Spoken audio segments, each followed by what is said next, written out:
à toutes et à tous et merci de me retrouver dans le cadre votre émission artistique en Moselle-Est. Mon invité aujourd'hui a 35 ans, il est originaire de Metz, il chante et se produit sur scène depuis plus de 20 ans. Auteur, compositeur, interprète de chansons françaises, il nous fait le plaisir de sa présence aujourd'hui. Voici Jérémy Tauziède.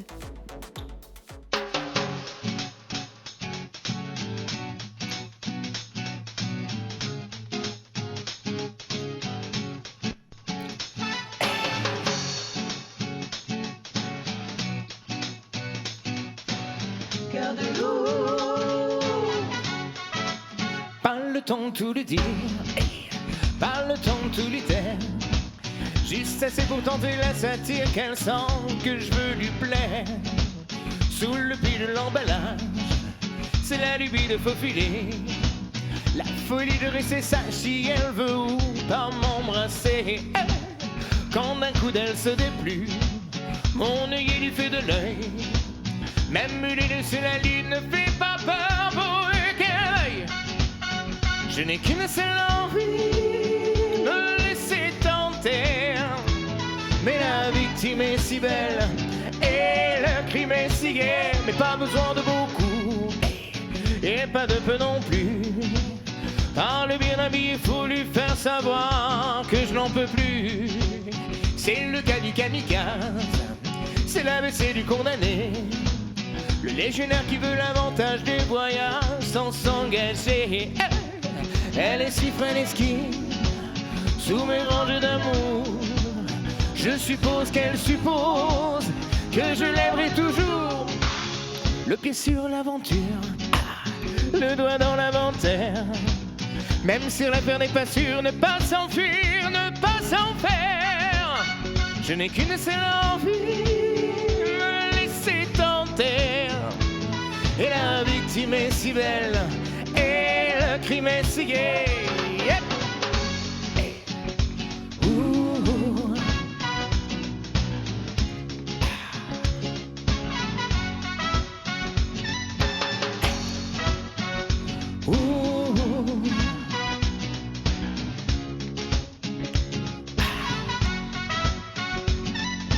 Cœur de loup, peur du lit, c'est du là, sans délai. Suis le swing, c'est le camp du King Bong. Cœur de loup, m'as-tu lu la belle longue et délice sort du ring, c'est le temps du camp du King Bong. Pas le temps de tout lui dire, ni de quitter la scène. Elle aura beau rougir, de toute façon, il faut qu'elle m'aime. Je n'ai qu'une seule envie, me laisser tenter. Mais la victime est si belle et le crime est si gai. Mais pas le temps de tout lui dire, ni de quitter la scène. Elle aura beau rougir, de toute façon, il faut qu'elle m'aime. Pas le temps de tout lui dire, ni de quitter la scène.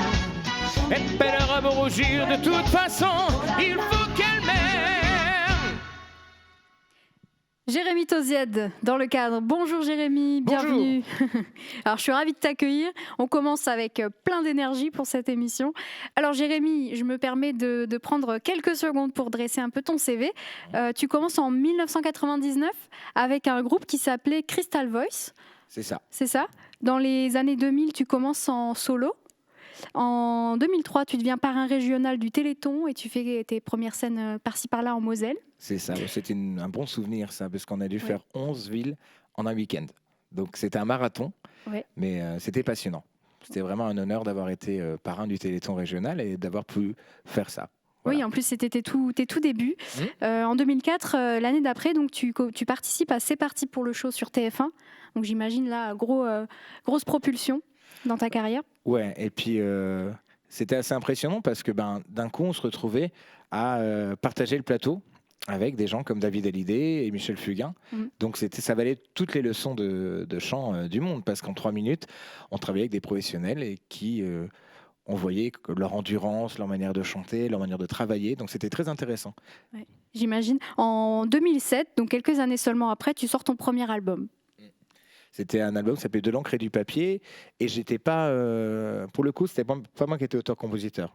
J'ai pas écrit encore mes chansons, ça vient après. Et donc du coup, c'était un compositeur qui s'appelait Gilles Vogel et qui a écrit ces 6 titres. Donc maintenant, on appelle ça un EP, mais avant, on appelait ça un disque. Voilà, Voilà. juste un disque, Voilà. un CD, quoi. En 2008, tu deviens donc officiellement auteur-compositeur. Donc là, tu commences à écrire tes propres chansons. C'est quoi tes premières chansons, tes premières compos? Ah bah, c'était sur un album qui s'appelait Mélancomique. Et donc du coup, bah, j'avais plusieurs chansons. J'ai eu des chansons drôles, comme une chanson qui s'appelle Dame Ginette. Et j'ai aussi plusieurs chansons. Cet album est un mélange à la fois de mélancolie, de comique. Et c'était mon premier album. Du coup, j'avais pas de filtre. J'y allais, quoi. Du coup, voilà. C'est un album que tu as complètement autoproduit? Oui. Enfin non, je ne l'ai pas autoproduit, je l'ai écrit, composé.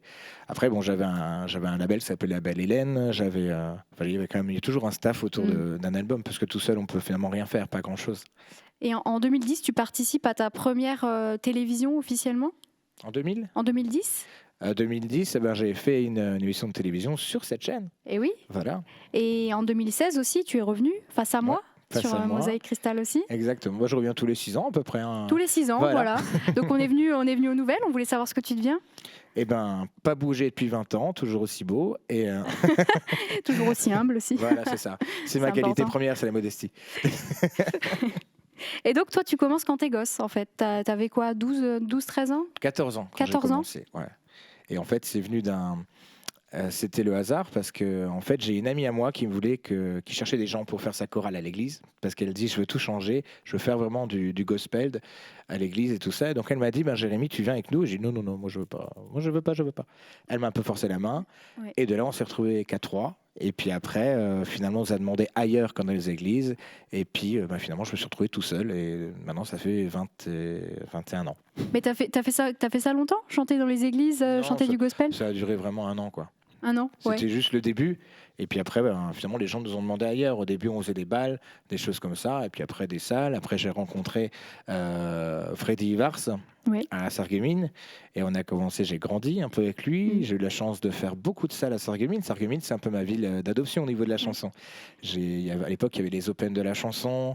Il y avait les trophées de la danse. Et puis, c'est une date récurrente, c'est une tradition. Je fais les 13 juillet à Sarreguemines depuis maintenant 20 ans aussi. Et ton truc à toi, c'est la variété française. Mais ça a toujours été ou pas? J'ai grandi avec ça. Moi, j'ai grandi avec Brassens, avec Sardou, avec quand j'avais envie de faire la fête, c'était Barbara. Non, je rigole. Ah oui, moi j'étais sérieuse. Je me suis dit pourquoi pas. La plus joyeuse, hein, Barbara. Mais en tout cas, non. Voilà, j'ai grandi avec ça, et donc du coup, c'est mes inspirations pour les chansons que je fais maintenant. Mais pourquoi la chanson française, ça permet de dire plus de choses? Ça rapproche un peu des gens aussi? Oui, ça parle. Et puis moi, quand j'écris, j'essaie de faire en sorte que ce soit assez généraliste et de créer un petit scénario. Alors, je fais un petit scénario sur 3 minutes avec des moments qui peuvent parler au plus grand nombre, j'espère. Ça peut être des sujets d'amour, au fait que des fois on ne se reconnaît pas quand on est amoureux, on fait plein de choses qu'on n'a jamais fait avant, ou sujets un peu plus tristes, des chansons de souvenirs. Et donc voilà, j'essaie de résumer tout ça en 3 minutes, de faire un petit scénario, et j'emploie rarement le jeu parce que je trouve que c'est trop personnel, donc j'emploie beaucoup le on pour parler un petit peu, pour que les gens un petit peu se reconnaissent dans la chanson. Ouais. Tu fais énormément de scènes, Jérémy. Toi, c'est ton quotidien, c'est ta vie c'est la scène. Tu m'as dit que tu fais environ 100 concerts à l'année. C'est impressionnant, 100 concerts à l'année. C'est quoi ton secret pour tenir? Je l'ai pas encore, je te dirai ça quand je tiendrai plus. Je te dirai finalement. J'espère que ça n'arrivera pas. Non, pas du tout, mais je pense que le secret, c'est la passion. On aime ça. Alors on peut arriver des fois, un peu fatigué ou un peu malade. Hein. Et puis en fait, dès l'instant où on monte sur scène, il y a tout qui s'en va, quoi. Donc du coup, c'est la passion, c'est le regard des gens, c'est les merci. Des fois, on a des merci. Tout ça, ça fait qu'on continue, qu'on a la force de continuer, qu'on a l'envie. Tant que j'aurai l'envie, je continuerai. Ouais, et tu es originaire donc de Metz, mais tu tournes un peu dans toute la région et même dans toute la France, de ce que j'ai entendu. C'est vraiment de la chance. Après, je pense que peut-être un jour ça diminuera, mais pour l'instant, j'ai la chance de. Oui, le dernier concert, j'avais fait un concert il y a quelques années, j'étais monté sur Paris, mais là on a tourné. On avait fait dans le Jura, on a fait la Marne, on fait la Marne, on fait la Meuse, Meurthe-et-Moselle, la Moselle. On a été dans l'Aube il n'y a pas longtemps, à Troyes. Voilà, on tourne beaucoup. Et là, tout à l'heure, je pars. Ouais. Donc là, aujourd'hui, tu es avec nous, on est l'après-midi, puis ce soir, tu es à Verdun. Exactement. Pour un concert en extérieur qui dure toute une soirée. Toute une soirée, oui. Ouais. Et tes week-ends, ils ressemblent à ça, quoi. Oui, c'est ça. Week-end, les vendredis, jeudis, voilà quoi. Et tu joues depuis 2018 avec une accordéoniste qui s'appelle Patricia Krollbois. Elle est importante, cette personne, pour toi? Comment vous vous êtes rencontrés? Ça a été une merveilleuse rencontre. En fait, c'est facile. J'avais fait un concert à Sarreguemines et elle m'avait déjà vu en concert. Et le lendemain, elle m'a appelé en catastrophe, savoir si je voulais remplacer un chanteur à elle. Et donc, du coup, j'ai dit oui. Et au fur et à mesure des années, on a continué à travailler ensemble. C'est devenu comme un duo. Et en gros, on continue ensemble à travailler. On est pratiquement tout le temps ensemble sur scène. Et parfois, sur mes concerts, elle devient aussi mon accordéoniste. Donc, on s'échange un peu les rôles. Et donc, du coup, c'est passionnant. Puis aussi, on s'est fait une petite réputation parce qu'on a souvent des fous rires.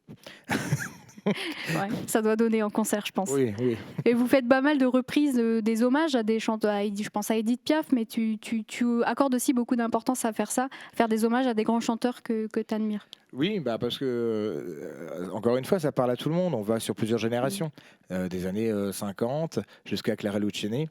Donc, on fait pas mal de reprises. Et puis, on inclut aussi mes chansons à moi. Donc, du coup, c'est intéressant aussi de mélanger un peu tous les styles. T'as un meilleur souvenir de concert? Alors, j'ai une anecdote. Pour le coup, c'était plutôt un concours de chant. Et en fait, on a eu un problème technique à la fin de la chanson. En plus, c'était un concours de chant, donc je ne pouvais pas me planter. Et donc, du coup, donc tu étais le candidat. J'étais candidat, d'accord. Ouais. Et en fait, à la fin de la chanson, tout s'est arrêté. Et donc, qu'est-ce que j'ai fait à ce moment-là? J'étais un peu pris de court. Donc, j'ai demandé aux gens de chanter avec moi. Et là, c'était merveilleux parce que les gens ont joué le jeu et ils ont tous chanté avec moi. Donc, ça a donné un super moment. Ouais. Et tu l'as gagné, ce concours? Et oui, c'est pour ça que j'en parle. Non, tu l'as pas. Non, si, je l'ai gagné. Si, je l'ai gagné, ouais. J'avais fait une première fois, j'étais arrivé deuxième et je l'ai fait la seconde fois où j'avais la chance de gagner ce concours. Tu as sorti au total 5 albums, dont un qui est un live de l'album Le Mélancomique. On en a un peu parlé tout à l'heure. Donc, est-ce que tu trouves que ce mot, il te définit, toi, en tant qu'artiste, un mélange de mélancolique et de comique? Oui, ça me définit moi, mais je pense que beaucoup de monde aussi. On a tous des moments où on peut être très joyeux, d'autres moments on est plutôt dans la mélancolie, dans les souvenirs. On aime tous se replonger un peu dans le passé, même s'il y en a qui disent le contraire, mais on est bien dans le passé, ça nous rappelle plein de souvenirs, dans l'enfance notamment. Et puis voilà, moi j'ai plutôt une humeur joyeuse, donc du coup j'aime bien être joyeux, la vie, il faut la croquer à pleines dents, je suis un gourmand de la vie. Puis bon, des fois j'ai mes petits moments tristes comme d'habitude, comme tout le monde. Voilà. Exactement. Tu as un objectif très précis, puisque ta carrière pour toi elle ne sera pas finie tant que tu n'auras pas fait l'Olympia. Exactement. Je me suis fixé l'Olympia avant 2030. Voilà. C'est bientôt, c'est demain 2030. Oui, oui. Est-ce que tu as déjà tenté de faire une demande? Comment ça se passe d'ailleurs? Je crois, mais alors là c'est une bonne question. Je crois qu'on peut louer l'Olympia. Ok. Ça serait absolument pathétique parce que si j'avais les moyens, louer l'Olympia, mais personne devant, ce serait pas terrible. Ben oui, il faut être invité. Non, mais ce que j'ai dit ça, oui, ce serait c'est un but. Il faut toujours avoir envie d'avancer. Après, l'Olympia, c'est peut-être gros, mais après tout, si on vise pas haut, c'est Oscar Wilde qui disait ça, la célèbre phrase d'Oscar Wilde. Bien sûr. Toujours. Pour continuer d'avancer, il faut viser les étoiles. Pour tomber sur les étoiles. Oui, c'est ça, viser la lune pour tomber sur les étoiles. Voilà. C'est très beau. Jérémy, on va encore t'écouter un petit peu. Tu as prévu une autre chanson pour nous? Oui. Et ce sera une chanson à moi. Une compo. Et voilà. Ça s'appelle? Ça s'appelle Ma parenthèse. Eh bien, la scène est à toi. Merci beaucoup. Allez.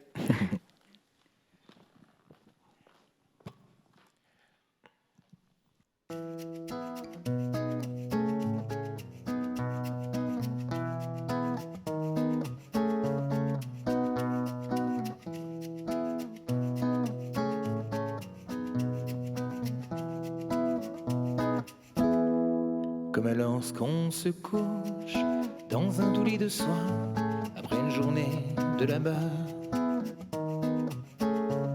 comme le goût dans la bouche que laisse un chocolat pour soulager ses pleurs,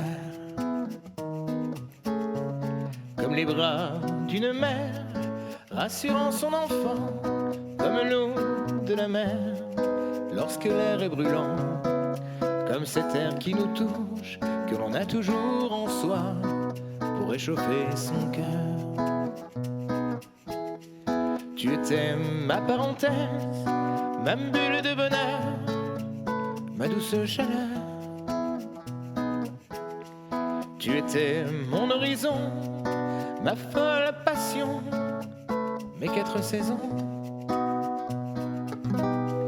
Je ne t'attendais pas, je ne t'espérais plus, je ne t'ai pas vu venir.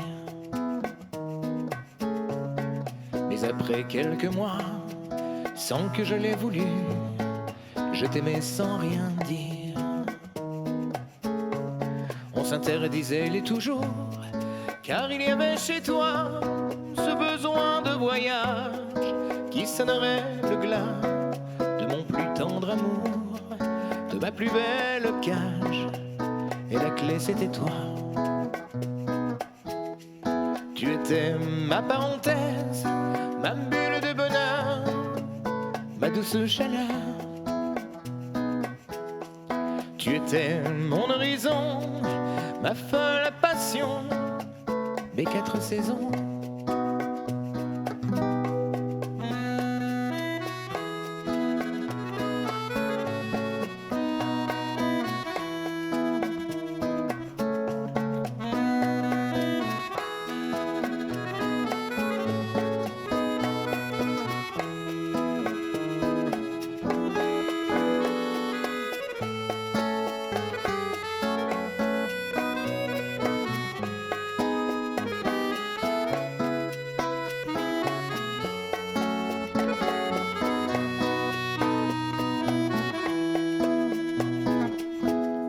Comme lors d'un bon repas où l'on se sert 2 fois, je me suis gavé de toi. Et même si je le savais, j'ai voulu oublier le mal de toi. Les années ont passé, bien des feuilles sont tombées, mais je peux ressentir la chaleur de tes bras. Les années ont passé, et ton année à toi, elle est gravée en moi. Tu étais ma parenthèse, ma bulle de bonheur, ma douce chaleur. Tu étais mon horizon, ma folle passion, mes 4 saisons.